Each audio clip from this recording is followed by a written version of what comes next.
तर काल ना माझा फायनली YLPचा कोर्स कंप्लीट झाला होता आणि आता टाईम होता घरी निघायचं, पण हा पसारा मला ना आवरायची इच्छा होत नव्हती. त्यामुळे स्वतःला मोटिवेशन देण्यासाठी बाहेर नजारा बघत बसले आणि हा नजारा ना विटा स्टँडच्या आगारचा आहे.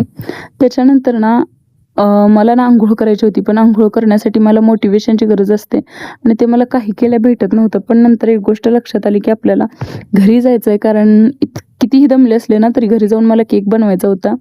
सो इतक्या गरमीमध्ये मी सगळं आवरलं आणि घरला जायला निघाले आणि नवीन घेतला होता म्हणून ब्लॅक कलरचा ड्रेस घातला आणि मग इतकी गरमी मला लागत होती ना की काही बोलायचं काम नाही. आणि एकटीनं प्रवास करायला आवडतं अशी मी एकटीच आहे की तुम्ही पण आहात ज्यांना एकट्यानं प्रवास करायला आवडतं.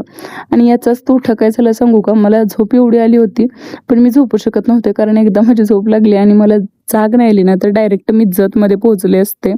घरी येऊन मी बेंटो केक बनवला आणि खूप दिवसानंतर केक बनवला होता, त्यामुळे मी खूप हॅप्पी होते.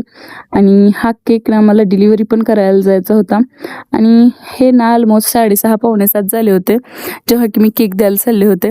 आणि मी ना एका तासात लिटरली केक देऊन मागे राहिले, तरी माझ्या घरचे मला ओरडत होते की इतक्याला आमच्या ऑर्डर कशाला घेतेस. पण बाई असा रिव्ह्यू असेल आणि कस्टमर जर इतके स्वीट असतील की ते तुमच्यासाठी त्यांचं सेलिब्रेशन पोस्टपोन करतायत, तर मी काहीही करू शकते. Bye bye.